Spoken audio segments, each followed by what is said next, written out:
ఓం శ్రీ గురుభ్యో నమః. శ్రీ శ్రీ శ్రీ యోగి రామానంద గురుపాదుకా పూజయామి. శ్రీ లలిత సహస్రనామ స్తోత్రంలోని 10వ శ్లోకం గురించి ఇప్పుడు మనము తెలుసుకుందాం. శుద్ధ విద్యాంకురాకార ద్విజ పంక్తిద్వయోజ్వల కర్పూర వీటికామోద సమాకర్ష దిగంతర. ఈ శ్లోకంలోని మొదటి పాదము శుద్ధ విద్యాంకురాకార ద్విజ పంక్తిద్వయోజ్వల అంటే ఈ నామంలో అమ్మ దంతాల గురించిన వివరణ ఉంటుంది. అమ్మ దంతాలు శుద్ధ విద్యని సూచిస్తాయి. షోడశ అక్షరాలు ఉన్న విద్య గురించే ఇక్కడ చెప్పారు. దంతాల వరుస 2 కదా ఉండేది. అమ్మ శివశక్తి ఐక్య రూపం కాబట్టి 2 దంత వరసల్లో ఒక వరస అయ్యవారిది, 2వ వరస అమ్మది. 2 వరసల్లో 16 మంది ఒడుగు చేసుకున్న చిన్న బ్రాహ్మణ పిల్లలు వేదాలు చదివితే ఆ దృశ్యం ఎలా ఉంటుందో అమ్మ దంతవరస కూడా సరిగ్గా అలాగే ఉంది అని చెప్తున్నారు. శుద్ధ విద్యాంకురాకార ద్విజ పంక్తి ద్వయోజ్వల అంటే శుద్ధమైన విద్య అంటే బ్రహ్మ విద్య లేదా శ్రీ విద్యకు బీజప్రాయం వలె ఆకారం గల 2 జన్మలు కలిగిన లేదా పండ్ల యొక్క 2 వరసలచే ప్రకాశించినది అని అర్థం.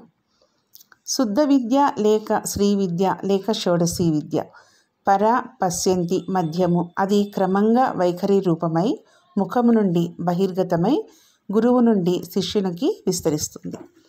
శబ్ద బ్రహ్మానికి రూపము బీజం. అట్టి బీజంలోని అభివృద్ధియే పరావాక్కు, దాని అంకురిత దశయే పశ్యంతి. విచ్చుకొనియు వ్యక్తముగాక ఉండు ఆకుల జంట మధ్యము, 2 దళములు విడివడి వికసించి మధ్య నుండి వేరుగా మొలకగా నిలుచుట వైఖరి. దీన్నే అంకురము అంటారు. అట్టి అంకురానికి 2 వరసల దంత పంక్తులకు సామ్యము కలదు. హల్లులు చేరని 16 అచ్చులు శుద్ధ విద్య. ఈ అచ్చులకు తాళువులు సంపర్కం లేదు. 16 అచ్చులను అంకురములు. ఆకుల జంట లేక పై తాళువు లేక క్రింది తాళువుల దంతములు శివశక్తులు. అట్టి 32 అంకురములే 32 దంతములుగా ఉండవని తెలుసుకోవాలి. అక్షరాలను చక్కగా ఉచ్చరించుట, స్పష్టంగా పలుకగలుగుటకు శుద్ధ విద్యకు ప్రాథమిక అర్హత. ఒత్తులు పలకలేని వారు, ఈ జూ పలకలేని వారు, శ ష స అక్షరాలను స్పష్టంగా పలకలేని వారు ఆ జన్మమున శుద్ధ విద్యను పొందలేరు. ఇట్లు పలకగలిగే సామర్థ్యం గల వారినే శ్రీ విద్యకు కానీ వేద విద్యకు కానీ గురువులు ఎన్నుకుంటారు. అర్హత లేని వారి యందు విద్య భాషించదు. వారి వారి అర్హతలను బట్టి అర్హమైన విద్యలను అందించువాడే సద్గురువు. శుద్ధ విద్యాంకురము పొందిన వారిని బ్రాహ్మణుడు అంటారు. వారు విద్యాంకుర రూపులు. వారి పంక్తిద్వయముచే శుద్ధ విద్య ప్రపంచమున ప్రకాశిస్తుంది. వారు దేవీ ముఖము నుండి బయలుపడిన వారే. అందుకే దేవీ దంతములతో సాటిలేని వారని భావం. ఈ అంశాన్ని బ్రాహ్మణస్య ముఖామాసీత్ అని పురుష సూక్తము గానం చేస్తోంది. శుద్ధ విద్యకు 32 దీక్షలు ప్రసిద్ధంగా ఉన్నవని తంత్రశాస్త్రం తెలుపుతోంది. ఈ 32 దీక్షలే 32 దంతములు. దీక్షలు పొందిన వారందరూ కూడా ద్విజులని శాస్త్రము తెలుపుతోంది. ఈ శుద్ధ విద్యా దీక్షయందలి 32 దీక్షలను దీక్షిత అంతఃకరణలై నిర్వర్తించిన వారు పురుష శ్రేష్ఠులు. వారినే దేవి ఉపాసకులు అనేదానికి అవకాశం ఉంటుంది. ద్విజ పంక్తి అనుటలో విశేష అర్థం ఏమంటే 2వసారి జన్మించిన పంక్తులని అర్థం. బాలదంతములు ఊడి మరలా దంతములు వచ్చును కాబట్టి ఈ దంతములు ద్విజదంతములు అంటారు. అవిద్యా మలముతో కూడినటువంటి జ్ఞానం నశించి శుద్ధ విద్యతో కూడిన జ్ఞానము ఉదయించుట కూడా ద్విజత్వముగా చెప్పబడుతుంది. వీరినే బ్రాహ్మణులని మరలా పుట్టినవారని తెలుపుతారు. మొదట మలమూత్రాదులతో కూడిన శరీరమునందు పుట్టిన జీవుడు విద్యా సాధనము ద్వారా వెలుగు శరీరమున పుట్టుటను మరలా పుట్టుట అంటారు. వీరికి దేహాత్మ భావనము లేక కేవలం జీవాత్మ భావనయే ఉంటుంది. అట్టి వారి మనస్సున భేద భావనములు ఉండవు. భేద భావనలు లేకపోవటయే శుద్ధ విద్యకు తార్కాణం. ఇట్టి వారికే పరాశక్తి సుసాధ్యం, ఇతరులకైతే దుర్లభం. పైన తెలిపిన విధంగా దంతములు గలవారి చిరునవ్వు ప్రకాశవంతంగా, ఆకర్షణీయంగా, సమ్మోహనంగా ఉంటుంది అంటారు. ఆ మహిమ వారి దంతముల నుండి ఉద్భవించు ఉజ్వల ప్రకాశమే. అమ్మ దంతములు మరింత మహోజ్వలంగా ప్రకాశించి సమ్మోహితులను చేయగలవని భావం. నేను, నీవు, అతడు అను భేదం లేని విద్యయే శుద్ధ విద్య. శ్రీ విద్యకు అట్టి భేదము లేదు కాబట్టి అది శుద్ధ విద్య అవుతుంది. విద్య శుద్ధ విద్యగాను, అశుద్ధ విద్యగాను సృష్టి అందుంటాయి. అవిద్యయను మలములకు విరోధి అయిన శుద్ధ విద్య షోడశీ రూపమైన విద్య, అంటే 16 బీజాక్షరములతో కూడిన విద్య. ఈ బీజాక్షరాలు మెరికల వంటివి. వీటినే 16 దంతముల జంట వరుసగా అమ్మవారి దంతములను వర్ణించుట ఋషి సమన్వయం. అట్టి దంతముల వరుస మిక్కిలి ప్రకాశవంతంగా ఉంది. ఉజ్వలమైన 16 దంతముల వరుసను నీ యొక్క శుద్ధ విద్యాంకురములుగా కలిగిన దేవి అని ఈ నామము స్తోత్రం చేస్తుంది. 16 దంతములపై వరుసయందు 16 దంతములు క్రింది వరుసయందు హెచ్చు తగ్గులు లేక కలిగిన వారే ఈ బీజాక్షరములనడి విద్యాంకురాలను చక్కగా ఉచ్చరించగలరు. ఇతరులకు సాధ్యపడదిది. ఆమె దంతాలు అంటే అమ్మవారి దంతాలు శుద్ధ విద్యలాగా కనిపిస్తాయి, అంటే శ్రీ విద్య. శ్రీ విద్య అనేది లలితాంబిక యొక్క అత్యంత రహస్యమైన మరియు శక్తివంతమైన ఆచార ఆరాధనగా పరిగణించబడుతుంది. ఇందులో చాలా ఆచారాలు ఉంటాయి మరియు ప్రతి ఆచారానికి దాని స్వంత అర్థం మరియు వివరణ ఉంటుంది. శుద్ధ అంటే స్వచ్ఛమైంది, విద్య అంటే జ్ఞానం మరియు శుద్ధ విద్య అంటే స్వచ్ఛమైన జ్ఞానం. ఇది అపవిత్రమైనదిగా పరిగణించబడుతుంది. ఎందుకంటే ఈ ఉపాసనా మార్గము లేదా శ్రీ విద్య ఆరాధన యొక్క ఆరాధన అద్వితీయతను, నేనే అది అనే భావనను నొక్కి చెప్తుంది. శ్రీ విద్యకు షోడశీ మంత్రాన్ని బీజంగా పరిగణిస్తారు. దీనికి 16 బీజాలు ఉంటాయి. ఒక విత్తనము మొలకగా పెరిగినప్పుడు దానికి 2 ఆకులు ఉంటాయి. కాబట్టి 16 × 2 మానవుల్లో దంతాల సంఖ్యను 32 ఇస్తుంది. ఎగువ మరియు దిగువ దవడలలో దంతాలు 2 వరుసలను కలిగి ఉన్నప్పటికీ దవడలు అంతర్గతంగా ఒకదానికొకటి అనుసంధానించబడి ఉంటాయి. అదేవిధంగా ఆత్మ మరియు దేవుడు 2 ఒకేలా ఉన్నప్పుడు అజ్ఞానం కారణంగా భిన్నంగా పరిగణించబడతారు. శ్రీ విద్య ఆరాధన అనేది ఏకాంతంలోనే చేయాలి. విధానాల యొక్క ప్రాముఖ్యత మరియు అర్థాలను అర్థం చేసుకోవాలి. అప్పుడు మాత్రమే పూజ ఫలితాలను ఇస్తుంది. దేవి మంత్ర దీక్షా విధానాల్లో 32 రకాల దీక్షలున్నాయి. మరో వివరణ కూడా సాధ్యమే. ఈ సహస్రనామం సంస్కృతంలోని 51 అక్షరాల్లో 32 అక్షరాల్లో మాత్రమే ప్రారంభమవుతుంది. ఈ 32 ఆమె దంతాలను సూచిస్తుంది. దీని అర్థము శ్రీ విద్య ఆరాధనలో గురువు తన శిష్యుడికి మౌఖికంగా దీక్ష ఇవ్వాలి. బీజ విశ్వం భిన్నంగా కనిపించినప్పటికీ గుర్తింపు దాని ద్వారా ఒక దారంలా నడుస్తుంది. ఈ దశలో వైవిధ్యంలో గుర్తింపు ఉంది. ఇక్కడ క్రియాప్రధానమైన తత్వం. ఈ స్థితి యొక్క స్పృహ నేను మరియు ఇది కూడా. విద్యాతత్వం అనేది శుద్ధ విద్య, సహజ విద్య మరియు కంచుకుక కలిగి కంచుకుక అంటే పరిమిత జ్ఞానం కలిగి ఉంటుంది. విద్యాతత్వం అనేది శుద్ధ విద్య, సహజ విద్య మరియు విద్యా కంచుకుకలను కలిగి ఉంటుంది. ఇక్కడ శుద్ధ విద్య అనేది సద్విద్య 5వ తత్వంతో సమానం. అయితే సహజ విద్య అనేది సహజ జ్ఞానం. సహజ జ్ఞానం అంటే ఆయన స్వేచ్ఛ యొక్క ఆవిర్భావాన్ని సూచిస్తుంది.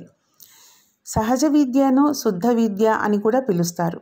శుద్ధ విద్య అంటే జ్ఞాన విద్య, అది ఇది అనే భేదం లేనటువంటిది. అదే శ్రీ విద్య. దత్తాత్రేయ సంహిత మొదలైన చోట్ల ఆ విషయం చెప్పబడింది. నిరాకారుడు, నిర్గుణ స్వరూపుడు అయిన పరబ్రహ్మ సృష్టి చేయాలని సంకల్పించినప్పుడు తనలోని కొంత శక్తిని ముందుగా బయటకు పంపాడు. అదే శక్తి శ్రీచక్రంలోని 8వ ఆవరణ అయిన త్రికోణం. బిందువు పరబ్రహ్మ స్వరూపము, త్రికోణము శక్తి స్వరూపం. త్రికోణ రూపిణీ శక్తి బిందు రూప పరశివ. ఈ రెండింటికి భేదం లేదు, రెండు ఒకటే. పరమేశ్వరియే పరబ్రహ్మ స్వరూపం. కాబట్టే శ్రీ విద్య జ్ఞాన విద్య, మోక్ష విద్య అని చెప్పబడింది.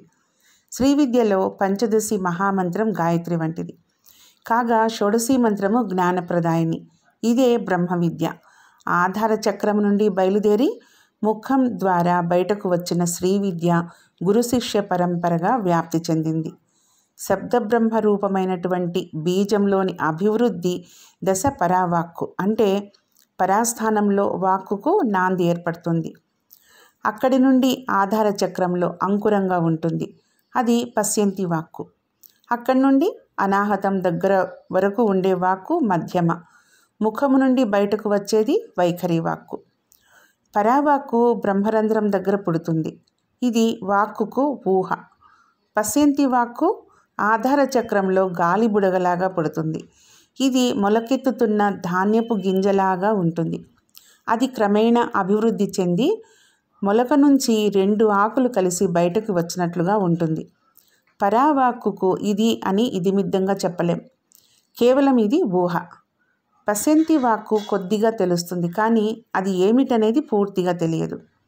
మధ్యమ వాక్కులో మొలకలోని 2 ఆకులు విడిపోతాయి కాబట్టి కొంతవరకు తెలుస్తుంది.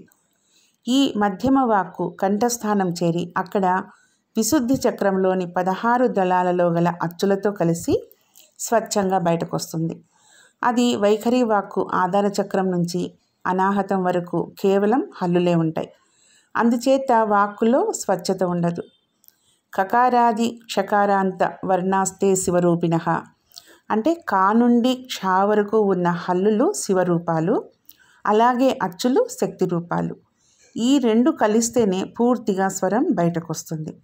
హల్లులు లేకుండా ఉండే 16 అక్షరాల అచ్చులు శుద్ధ విద్య. ఈ 16 అక్షరాలు అంకురంలోని ఆకుల జంట. శివశక్తులు ప్రతి వర్ణంలోనూ కలిసే ఉంటారు. అందుచేత అచ్చులు 16 శివశక్తుల జంటగా భావిస్తే అవి 16 జతలు, అంటే 32 అవుతున్నాయి. ఆ 32 దంతాల రూపంలో ఉన్నాయి. షోడశి మంత్రం 16 అక్షరాలు గలది. ఈ 16 అక్షరాల్లోనూ శివశక్తులున్నారు కాబట్టి అవి 16 జతలు, అంటే 32 సంఖ్య. అదే అమ్మవారి నోటిలోని దంతాల సంఖ్య అంటున్నారు. ద్విజుడు అంటే బ్రాహ్మణుడు. వేద విద్య బ్రాహ్మణుని ఆశ్రయించి ఉంది అని చెప్తూ ఉన్నారు. విద్య అనేది బ్రాహ్మణులచే ఉపదేశించబడి విస్తరిస్తుంది కాబట్టే బ్రాహ్మణులే విద్యాంకుర రూపులు. అందుచేత వేద విద్యాంకురాకారమైన బ్రాహ్మణుల పంక్తిచే ప్రకాశించేది. బ్రాహ్మణులంటే పరబ్రహ్మ ముఖం నుంచి పుట్టినవారు. బ్రహ్మ యొక్క అన్వేషణలో కాలం గడిపేవారు. సదా సత్యాన్వేషణలో చేసేవారు. వేదంలో బ్రాహ్మణోస్య ముఖ మాసీత్ అని చెప్పబడింది. కాబట్టి విద్యాంకురాలైన బ్రాహ్మణులే పరమేశ్వరి యొక్క దంత పంక్తి. మంత్రశాస్త్రం వీటిని శుద్ధ విద్యలు అంటారు. ఈ 32 దీక్షలే దంతములు. ద్విజుడు అంటే 2 జన్మలు కలవాడు బ్రాహ్మణుడు. ఉపనయనము వరకు ఒక జన్మ, ఉపనయన సంస్కారం తరువాతది మరి ఒక జన్మ. ద్విజ అంటే 2 జన్మలు కలది. ముందు గ్రుడ్డుగా పుట్టి తర్వాత రూపం పొందేది. పక్షి, చేప, పాము మొదలైనవి. ఈ నామంలో ద్విజ పంక్తి అంటే వేద విజ్ఞానాన్ని ప్రవర్తిల్ల చేస్తున్న బ్రాహ్మణుల వరుస అని అర్థం చెప్పడం జరిగింది. మంత్రశాస్త్రంలో శుద్ధ విద్య అనే ప్రత్యేకమైన విద్య ఉంది. దీనికి సదాశివుడు ఋషి. గాయత్రి ఛందస్సు ఈ విద్యయే అంకురంగా గలది. శుద్ధ విద్య దగ్గర నుంచి అనుత్తర దీక్ష వరకు గల 32 దీక్షలను తీసుకున్న శ్రేష్ఠుల చేత పొందదగినది. కాబట్టే శుద్ధ విద్యాంకురాకార అని చెప్పబడింది. బ్రహ్మ విద్య, వేద విద్య, ఉపనిషద్విద్య తెలిసిన బ్రాహ్మ జ్ఞానులకు పరాశక్తి దర్శనం సుసాధ్యం. అంతేకాని అన్యులకు మాత్రము దర్శనం కాదు. అస్య శ్రీ శుద్ధ విద్యా మహామంత్రస్య సదాశివ ఋషిః గాయత్రీ ఛందః శ్రీ శుద్ధ విద్యా మనోన్మన్యంబా దేవత ఐం బీజం ఈం శక్తిః జై కీలకం జపే వినియోగః. న్యాసం. మంత్రంలో 2 ఆవృత్తులను న్యాసం చెప్పాలి. ధ్యానం.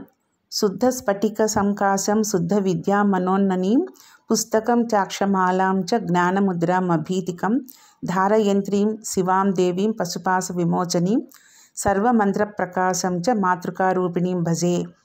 అంటే బాల, మాతంగి మొదలైన 32 రకాల దీక్షలున్నాయి. వీటి వల్ల జ్ఞానము విస్తరించడం చేతనే వీటిని విద్యాంకురాలు. మంత్రము దీనికి ఐం ఈం ఔహ్. శుద్ధ విద్య లేక శ్రీ విద్య, పరా పశ్యంతి మధ్యమ. శుద్ధ విద్య అంటే జ్ఞాన విద్య. అది క్రమంగా వైఖరి రూపమై ముఖం నుండి బహిర్గతమై గురువు నుండి శిష్యులకి విస్తరిస్తుంది. శబ్ద బ్రహ్మమునకు రూపం బీజం. అట్టి బీజంలోని అభివృద్ధియే పరావాక్కు. దాని అకుంఠిత దశయే పశ్యంతి. విచ్చుకొనియు వ్యక్తముగాక ఉండు ఆకుల జంట మధ్యమ. రెండు దళముల విడివడి వికసించి మధ్య నుండి వేరు మొలకగా నిలుచుట వైఖరి. దీన్నే అంకురము అంటారు. అట్టి అంకురానికి 2 వరుసల దంత పంక్తులకు సామ్యంగా ఉంటుంది. హల్లులు చేరని 16 అచ్చులు శుద్ధ విద్య. ఈ అచ్చులకు తళువులు సంపర్కం లేదు. 16 అచ్చులు అంకురములు. ఆకుల జంట లేక పై తాలువు లేక క్రింది తాలువులు దంతములు శివశక్తులు. అట్టి 32 అంకురములే 32 దంతములుగా ఉన్నవని తెలుసుకోవాలి. అక్షరాలు చక్కగా ఉచ్చారణ చేయుట, పలుకుట శుద్ధ విద్యకు ప్రాథమిక అర్హత. ఒత్తులు పలకలేని వారు శుద్ధ విద్యను పొందలేరు. శుద్ధ విద్యను పూర్తిగా నేర్చిన వారిని బ్రాహ్మణులు అంటారు. ఆ విద్య వచ్చిన వారు ఎవరైనా బ్రాహ్మణులు, జన్మతః శూద్రులము అని అనుష్ఠానంలో కూడా నిత్యం చెప్పుకుంటాం కదా. వారు దేవి యొక్క మొహము నుండి వచ్చిన వారితో సమానం అవుతారు. దేవి యొక్క దంతములుగా కూడా అవుతారు. ఈ శుద్ధ విద్యకు 32 దీక్షలు ప్రసిద్ధంగా ఉన్నవని తంత్రశాస్త్రం చెబుతోంది. ఈ 32 దీక్షలే 32 దంతాలు. దీక్షలు పొందిన వారందరూ కూడా ద్విజులని శాస్త్రం తెలుపుతోంది. ఈ శుద్ధ విద్య దీక్షయందలి 32 దీక్షలను దీక్షిత అంతఃకరణాలై నిర్వర్తించిన వారు పురుష శ్రేష్ఠులు. వారిని దేవి ఉపాసకులు అనటం జరుగుతుంది. ద్విజ పంక్తి అనుటలో విశేషార్థం ఏమంటే 2వసారి జన్మించిన పంక్తులని అర్థం. బాలదంతములు ఊడి మరలా దంతములు వచ్చుట కాబట్టి ఈ దంతాలను ద్విజదంతాలు అంటారు. అవిద్య మూలంతో కూడిన జ్ఞానం నశించి శుద్ధ విద్యతో కూడిన జ్ఞానాన్ని ఉదయించుట కూడా ధ్వజత్వముగా చెప్పబడుతుంది. అట్టివారిని బ్రాహ్మణులని మరలా పుట్టినవారని తెలుస్తుంది. ఈ విద్య పొందిన వారికి భేదభావము ఉండదు. అదే వీరి శుద్ధ విద్యకు తార్కాణం. అట్టివారు ప్రసన్నంగా ప్రశాంతంగా కనిపిస్తారు. నేను, నీవు, అతడు అను భేదం లేని విద్యయే శుద్ధ విద్య. అదే శ్రీ విద్య. శుద్ధ విద్యగాను అశుద్ధ విద్యగాను సృష్టి అందు ఉంటుంది. అవిద్య అను మలమునకు విరోధి అయిన శుద్ధ విద్య షోడశీ రూపమైన విద్య, అనగా 16 బీజాక్షరాలతో కూడినటువంటి విద్య. ఈ బీజాక్షరాలు మెరికల వంటివి. వీటిని 16 దంతముల జంట వరుసగా అమ్మవారి దంతాలను వర్ణించుట ఋషి సమన్వయం. అట్టి దంతాలు వరుస మిక్కిలి ప్రకాశవంతంగా ఉన్నది. ఉజ్వలమైన 16 దంతాల వరుసను నీ యొక్క శుద్ధ విద్యాంకురములుగా కలిగిన దేవి అని ఈ నామము స్తోత్రం చేస్తూ ఉంది. ఈ నామమంత్రమును జపించుట వలన వాక్శుద్ధి, మంత్రము సిద్ధి లభిస్తుంది. ఓం శ్రీ మాత్రే నమః. తర్వాత శ్లోకంలోని 2వ పాదము కర్పూర వీటికామోద సమాకర్ష దిగంతర. కర్పూర వీటిక అనగా యాలకులు, లవంగాలు, పచ్చకర్పూరము, కస్తూరి, నాగకేసరములు, జాజికాయ, వక్కలు మొదలగు వాటి పొడి తమలపాకులతో పాటు కూర్చబడింది. దీన్నే తాంబూలము అంటారు. అట్టి తాంబూల సువాసన తన 10 దిక్కులయందు వస్త్రముగా కలది అని భావం. దేవి ఆవిర్భావం చెందిన వెనుక ఆమె ముఖము నుండి ప్రసరించు సువాసన 10 దిక్కులయందు దేవతలను ఏర్పరిచింది. వీరినే వరుసగా ఇంద్రుడు, అగ్ని, యముడు, నిరుతి, వరుణుడు, వాయువు, కుబేరుడు, ఈశానుడు, ఇంద్ర, విష్ణువు, ఆజ్ఞ విష్ణువు అందరూ.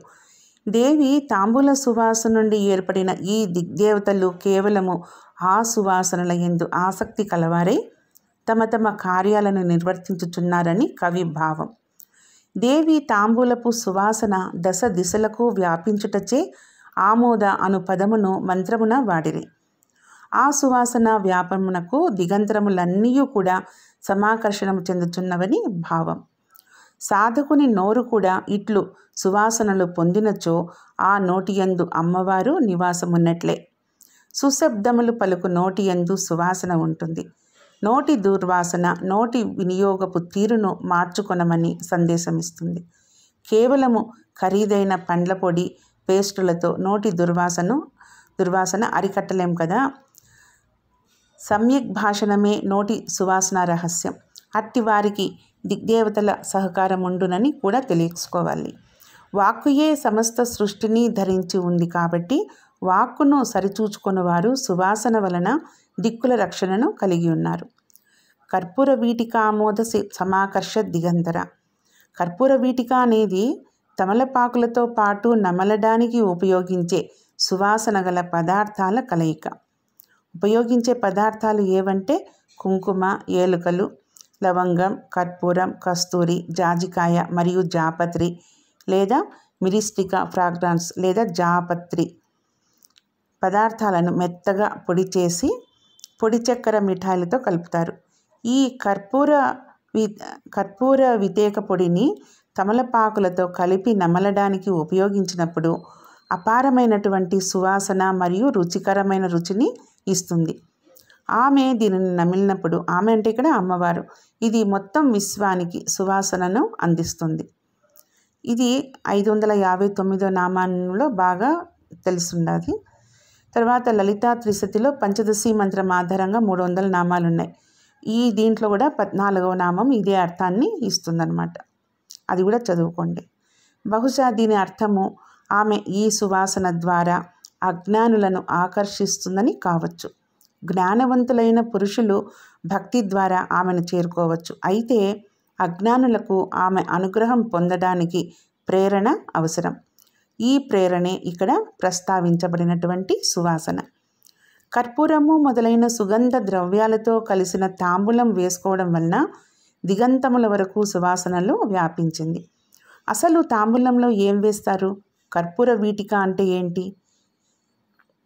ఏలకులు, లవంగాలు, పచ్చకర్పూరము, కస్తూరి, నాగకేసరము అంటే కుంకుమ పువ్వు, జాజికాయ, వక్కలు, జాపత్రి, చలువ మిరియాలు, కాచు, తమలపాకులతో కూడిన దాన్ని కర్పూర వీటిక అంటారు.